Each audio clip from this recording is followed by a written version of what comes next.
Starting में हम देखते हैं असिस्टेंट को, जो कि सू की मॉम को बता रही होती है यी के बारे में। ये एक ऑर्फनेज में बड़ी हुई है एंड अब वो जिस ऑर्फनेज में है उसके डीन की डेथ के बाद ये उस ऑर्फनेज की डीन है। असिस्टेंट बताती है कि ये विला एरिया की सिक्योरिटी स्टाफ भी है और वो रिसेंटली सू के काफी ज्यादा क्लोज कांटेक्ट में भी आ गई है। रात को हम देखते हैं कि चैरिटी गाला की पार्टी स्टार्ट हो जाती है। यहाँ पे सू की मॉम मो को देखती है तो असिस्टेंट से पूछती है कि ये कौन है, तो असिस्टेंट बताती है कि ये मिस्टर सू का न्यू बटलर है। सू की मॉम उसे देख के कह रही थी कि कुछ फेमिलियर लग रहा है। अभी हम देखते हैं कि चैरिटी गाला की पार्टी स्टार्ट हो जाती है एंड सू भी वहाँ पे आ जाता है। ऑर्फनेज के लिए चैरिटी स्टार्ट होती उससे पहले वहाँ पे एक आदमी आ जाता है, बताता है कि वो एक charity organization supervision department personal है। वो आदमी बताता है कि किसी ने हमें रिपोर्ट की है कि सू ग्रुप जो चैरिटी हेल्ड कर रहा है वो फ्रॉड है। उस आदमी से बात करता है, आपको कोई मिसअंडरस्टैंडिंग हुई होगी। वो बताता है कि हमें पता चला है कि जो ऑर्फनेज की डायरेक्टर है इस टाइम वो इस ऑक्शन को अटेंड करने के लिए काफी महंगी ड्रेस पहनने वाली है, कीमत थाउजेंड्स में है। तभी हम देखते हैं कि वहाँ पे यी आ गई थी। तभी हमें एक फ्लैशबैक दिखाया जाता है कि जो सू ने यी को ड्रेस दी थी, ये ड्रेस देख रही थी या उसे कहती है कि मुझे लगता है कि आपको चैरिटी पार्टी में ये ड्रेस नहीं पहनना चाहिए, आपको वही क्लॉथ पहनने चाहिए जो आप यूजुअली पहनती हो, क्योंकि लोग हमारे ऑर्फनेज को पैसे डोनेट करेंगे तो हमें एक दूसरे को सिंसियरली ट्रीट करना चाहिए। ये ड्रेस ब्यूटीफुल है लेकिन मैं ये नहीं चाहती कि आप ये सिर्फ गेस्ट के लिए पहनो। यही कहती है कि तुम्हारी बात में दम है। फिर हम देखते हैं कि चैरिटी स्टार्ट हो जाती है। यही वहाँ पे ऑर्फनेज के बच्चों की पेंटिंग्स लाई थी जिसके जरिए वो लोग चैरिटी डोनेशन कर रहे थे। चैरिटी ऑक्शन हो जाता है। जिया सू को कहती है कि बिग ब्रदर हम फिर से मिल गए। जिया कहती है कि लास्ट टाइम बिग बेयर बना था यानी उस पार्क में जब सू ने उनकी हेल्प की थी तो वो कहती है वो आप ही थे ना। सू उससे कहता है कि तुम तो बड़ी चालाक हो, यही की तरह तो बिल्कुल भी नहीं हो। जिया सू को कहती है कि बिग ब्रदर मैं आपको एक जगह लेके जाना चाहती हूँ। फिर हम देखते हैं कि वो उसे यी के पास ले आई थी। यी ने वही ड्रेस पहना था जो कि सू ने उसे गिफ्ट दिया था। यी कहती है कि ये ड्रेस जिया ने मुझे पहनवाया है तुम्हारे लिए। अब सू यी को देखता है तो वो काफी ज्यादा ब्यूटीफुल लग रही थी। सू रोमांटिक हो गया था और यी को किसी करने वाला था, बट तभी वहाँ पे मुँह आ जाता है। वो यी को अपने साथ ले जाने आया था लेकिन सू से वहाँ से जाने को बोलता है एंड तभी जिया के से वहाँ से ले जाती है। मुँह के जाने के बाद वो यी को अपना कोट पहनाता है क्योंकि थोड़ी थोड़ी ठंड थी। फिर हम देखते हैं कि यी कार में थी, सू उसकी बेल्ट मारने वाला था तो यी नर्वस हो रही थी। वो कहता है कि तुम्हें घर छोड़ने से पहले चलो हम लोग कहीं खाने पे चलते हैं। फिर हम देखते हैं कि सू यी को एक रेस्टोरेंट में लाया था जहाँ दोनों ही खाना खाते हैं, बट यी के बाल उसके फेस पे आ रहे थे। सू उसके बाल कवर कर देता है। यी को तो अच्छा लग रहा था। फिर हम देखते हैं कि सू यी को जब घर लेके आता है तो तभी सामने से मुँह आ जाता है एंड सू का कोट उतार के उसके ऊपर फेंक देता है। सू को तो गुस्सा आ गया था एंड यी को वो अपना कोट पहना देता है। तो अभी उसे कुछ कहता तभी मुँह नीचे गिर जाता है। अभी यी कहती है कि तुम्हें ऐसे इसको धक्का नहीं मारना चाहिए।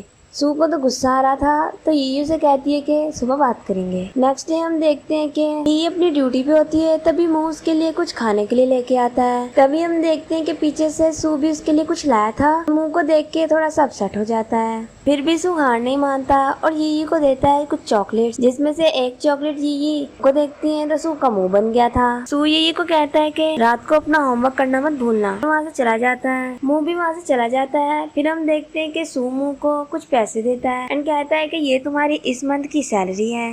अब यहाँ पे सू मुँह से बात करने लगा था तो मुँह सू का कहता है कि ये बहुत अच्छी लड़की है, अगर तुम उसके साथ सिर्फ खेल रहे हो तो। अभी सू कहता है कि ऐसा बिल्कुल ही मत सोचो, मैं यी को लाइक करता हूँ और तुम जानते हो मैं उसे बचपन से लाइक करता हूँ। वो कुछ भी नहीं कहता और वहाँ से चला जाता है। रात को हम देखते हैं कि जब यी सू के पास आती है तो सू ने एक स्टिर फ्राइड डिश बनाई थी तो यी कहती है कि ये क्या है। सू कहता है कि कुछ करने के लिए था नहीं तो मैंने डिश ही बना ली। यी कहती है अच्छा तो फिर क्या मैं चेक करूं खा के। ये खाने लगती है तभी सू उसके हाथ से प्लेट ले लेता है। ये उससे खाने के लिए मांगती है तो सू उसे खिलाता है। ये बताती है कि बहुत ही अच्छा बना है। फिर उसके बाद सू कुछ ऐसा करता है तो ये सीधे उसके मुंह पर थप्पड़ लगा देती है। कहती है कि बिल्कुल इंडिसेंट हो तुम तो। द नेक्स्ट सीन में हम देखते हैं मुंह को जो कि किसी से फोन पे बात कर रहा था और उसे कहता है कि सॉरी मुझसे मिस्टेक हो गई, दोबारा नहीं होगा ये। तभी आगे वाला बंदा कहता है कि तुमने बताया था कि वो लड़की जो ऑर्फनेज की है वो सू का कुछ ज्यादा ही क्लोज है। तभी मुंह कहता है कि उसे बिल्कुल भी टच मत करना। द नेक्स्ट सीन में हम देखते हैं जिया को,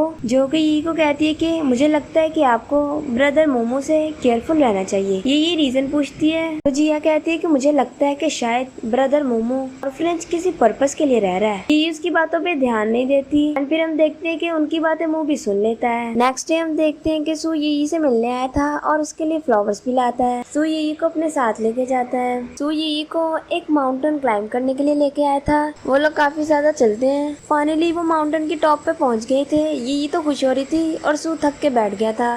तो यी से कहती है कि थक गए हो क्या, इतनी जल्दी बैठ गए। तो सू कहता है कि मैं मैन हूँ, मैं नहीं थकता। फिर हम देखते हैं कि वो लोग वहाँ पे एक झूले पे बैठ गए थे और सू यी को हक करके बैठा हुआ था। तो यी से कहती है कि छोड़ो, लोग देखेंगे तो क्या कहेंगे। सू कहता है कि तभी छोड़ूंगा जब तुम प्रॉमिस करोगी कि तुम मेरी गर्लफ्रेंड बनोगी। सू यी से कहता है कि यी मैं तुम्हें लाइक करता हूँ तो प्लीज मेरी गर्लफ्रेंड बन जाओ। यी कहती है लेकिन, तो सू कहता है कि आखिर तुम्हें किस बात की प्रॉब्लम है, तुम किस बारे में परेशान हो। यी कहती है कि मुझे आज से पहले कभी लव नहीं हुआ, मुझे समझ नहीं आ रहा कि मैं तुम्हें क्या आंसर बोलूं। तो सू कहता है कि पहले यस तो बोल दो, बाद में फिर देख लेना। मैं यंग हूँ, तुम्हें प्रोटेक्ट करने के लिए कुछ भी कर सकता हूँ, वैसे ही जैसे तुम मुझे प्रोटेक्ट करती हो। वो अपने मसल्स दिखाता है और कहता है देखो मैं कितना स्ट्रॉन्ग हूँ। ये हंसने लग गई थी। सू कहता है कि आज से अब तुम मेरी गर्लफ्रेंड हो, इसलिए तुम अब उस मोमो से कोई भी कांटेक्ट मत रखना, सारे आदमी एक जैसे होते हैं। तो यही कहती है नहीं, मोमो बहुत अच्छा फ्रेंड है मेरा। तो यही से कहता है कि यही मेरी कार खराब हो गई है तो चलो हम लोग होटल में चलते हैं। यही कहती है कि होटल जाके क्या करोगे, अपनी कार रिपेयर करवाते हैं। सू हंस रहा था तो यही उसके थप्पड़ लगा देती है और कहती है कि गलत चीजें मत सोचना। फिर हम देखते हैं कि वो लोग होटल में जाते हैं जहाँ पे सू बोलता है कि हमें 2 रूम्स चाहिए, लेकिन सामने खड़ी लड़की को कहता है कि एक ही। सू यही को होटल के बार में लेके आया था तो यही कहती है कि ये बार इतना खाली क्यों है। सू कहता है कि क्योंकि मैंने इसे बुक कर लिया तुम्हारे लिए, क्या तुम्हें अच्छा लगा। तो यही कहती है। सू यही और अपने लिए ड्रिंक मंगवाता है बट यही को तो भूख लग रही थी। उसे कहता है कि चलो डिनर करने चलते हैं, बट यही थक गई थी तो उसे तो चला नहीं जा रहा था। तो सू उसे अपनी बैग पे उठा लेता है। सू यही को रूम में ले आया था तो यही कहती है कि मेरा खाना कहाँ है। तो सू कहता है मैं हूँ ना तुम्हारा खाना। तो यही सू को धक्का मार देती है। सू कहता है कि ठीक है अब तुम्हें टीज नहीं करूंगा, जाकर तुम्हारे लिए खाना लेकर आता हूँ। तो यही कहती है कि नहीं रहने दो, मुझे खाना नहीं चाहिए। वो कहता है कि मुझे पता था। और यही के पास आता है तो ये उसे लात मार देती है और उसे कहती है कि जाओ सोफे पे जाके सो जाओ। फिर हम देखते हैं कि सू यही को तंग कर रहा था एंड तभी मोमो का कॉल आ जाती है जो उसे बुला रहा होता है। सू का तो मुंह बन गया था तो यही उसे कहती है कि मोमो मेरा फ्रेंड है तो मैं उसे अकेला नहीं छोड़ सकती। मैं जानती हूँ कि तुम मुझे यहाँ पे बड़ी काइंडनेस के साथ लेकर आए थे, लेकिन ये कहती कि प्लीज। सू मान जाता है और कहता है कि सिर्फ तुम्हारे लिए मैं उस मोमो की फिर से हेल्प करूंगा। फिर हम देखते हैं कि यही सू को किस कर देती है और वो खुश हो रहा था। फिर हम देखते हैं कि सू यी को वापस ले आया था।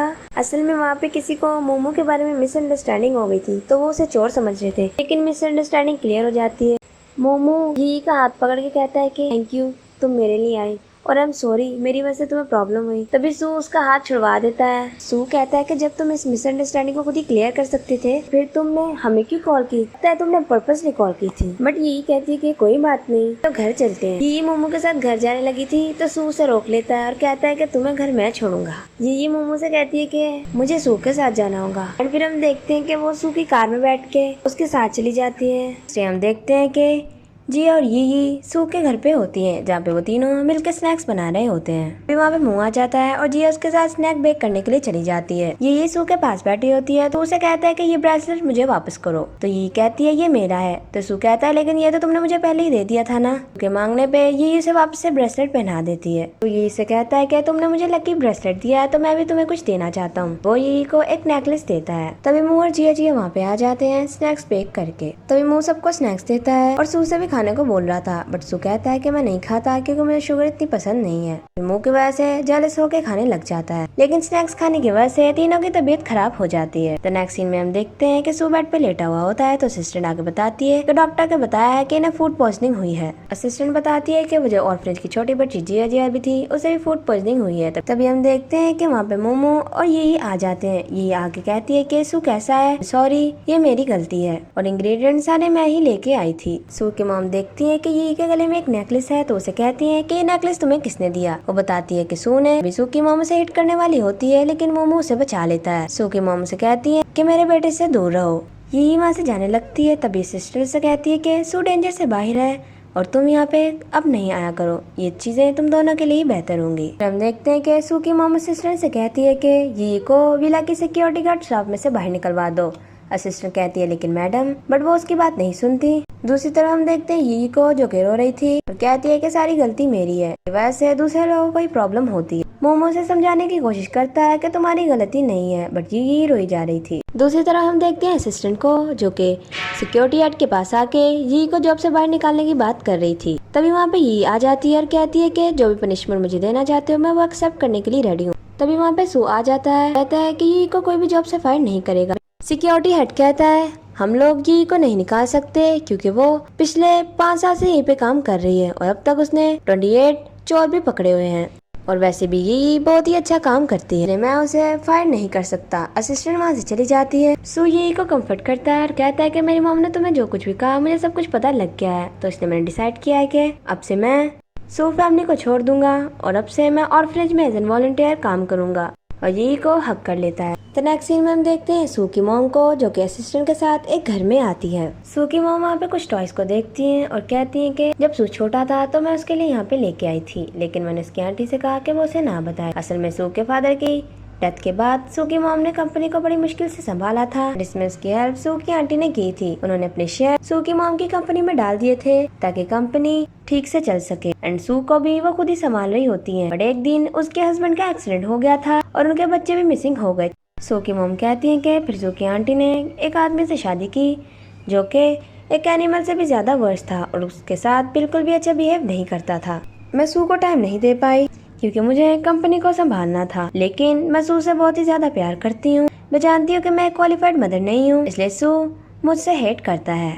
तभी हम देखते हैं वहाँ पे मोमो आ जाता है और कहता है कि मैं गलती से यहाँ पे आ गया। सू की मॉम से कहती है कि तुम्हें क्या लगता है कि मैं तुम्हें पहचान नहीं सकती? मैं जानती हूँ कि तुम सू के अंकल के बेटे हो, अच्छा यही होगा कि तुम हमारी फैमिली से दूर रहो। फिर हम देखते हैं यी को जो कि सू की टेक केयर कर रही थी। तभी मुंह उन्हें छुप छुप के देख रहा होता है और उसे उन पे गुस्सा आ जाता है। रात को हम देखते हैं कि सू की मॉम को उनकी सिस्टर नजर आती हैं एंड फिर वो और कोई नहीं बल्कि मुंह होता है जिसने कि लड़कियों के जैसा ड्रेसअप किया हुआ था। उसकी मॉम उसका पीछा करती है लेकिन मुंह उन्हें बेहोश कर देता है। दूसरी तरफ हम देखते हैं यी को सू के साथ। तभी सू को किसी की कॉल आती है और उसे उसकी मॉम के बारे में पता चलता है। यी उसे कहती है कि तुम पहले जाओ, मैं अपने कपड़े बदल के आती हूँ। तभी वहाँ पे एक कार आती है जो कि यी को अपने साथ ले जाते हैं। फिर हम देखते हैं कि उस कार में मुंह ही होता है। मुंह जिया जिया से कहता है कि सू को कह दे कि मेरी बताई हुई जगह पे आ जाए अगर अपनी मॉम और यी को बचाना चाहता है, लेकिन वो अकेला ही है और पुलिस को कॉल करने की गलती तो बिल्कुल भी मत करना। फिर हम देखते हैं कि सू वहाँ पे पहुँच जाता है। उसे कहता है कि आखिर क्या चाहते हो? वो कहता है कि इन दोनों में से किसे बचाना चाहोगे? सू उस पर गुस्सा करने लग जाता है। सू कहता है कि यी ने तो तुम्हें अपनी फैमिली मान लिया था। मोमो कहता है कि मैंने भी इसे अपनी फैमिली ही माना था, लेकिन इसने तुम्हें चूज किया। वो सू को चूज करने का बोलता है तो सू अपनी मॉम को चूज करता है। मोमो यही से कहता है कि तुमने इसको चूज किया लेकिन ये तो तुम्हें लव बिल्कुल भी नहीं करता। सू जब अपनी मॉम को बचा लेता है तो कहता है कि प्लीज आप यहाँ से जाओ, मैं यही को बचा के ही आऊंगा। उसकी मॉम से कहती है कि तुम उसे नहीं बचा सकते, लेकिन सू कहता है लेकिन मैं उसे लव करता हूँ तो उसे ऐसे छोड़ के नहीं जा सकता। मोमो ने यी को बॉम्ब लगा दिया था तो उसके पास आता है तो यी उसे वहाँ से जाने को बोल रही थी, लेकिन सू से कहता है कि मैंने तुम्हें प्रॉमिस किया है ना कि तुम्हें अकेला छोड़ के नहीं जाऊंगा।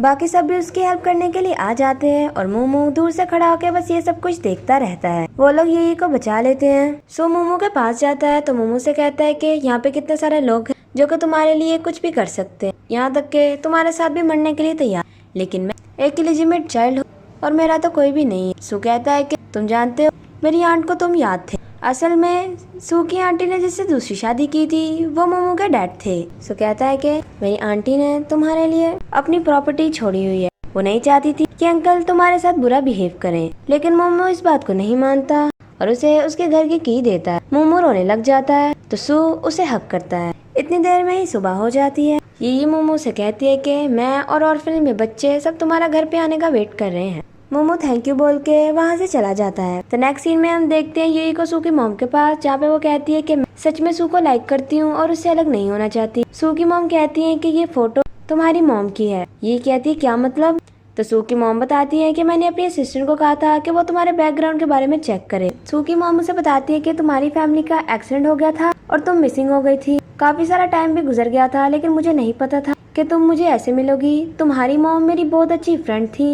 ये थोड़ा सा इमोशनल हो जाती है लेकिन खुश थी कि फाइनली उसे पता चला कि लेकिन फाइनली उसे पता चल गया कि उसकी मॉम कौन है। सू की मॉम उसे बताती है कि तुम्हारी मॉम के जो मेरी कंपनी में शेयर्स हैं वो मैं तुम्हें दे दूंगी, फिर तुम ऑर्फनेज में काफी सारा काम करवा सकती है, और उसके अलावा मैं चाहती हूँ कि तुम दो फ्यूचर में हमेशा हैप्पी रहो। फिर हम देखते हैं कि 1 साल बाद का सीन दिखाया जाता है जहाँ पे ये अभी भी सिक्योरिटी गार्ड की जॉब कर रही थी और साथ ही उसके सू भी होता है। तभी मुमू आता है और ये को हक कर लेता है। सू से दूर करते हुए कहता है कि तुम्हें दूसरों की वाइफ को हक नहीं करना चाहिए। मुमू कहता है क्या मतलब तुम दोनों ने, तो वो दोनों अपनी रिंग दिखा देते हैं क्योंकि अब उन लोगों ने शादी कर ली थी। और इसी के साथ इस ड्रामा की एक हैप्पी एंडिंग हो जाती है। Thanks for watching.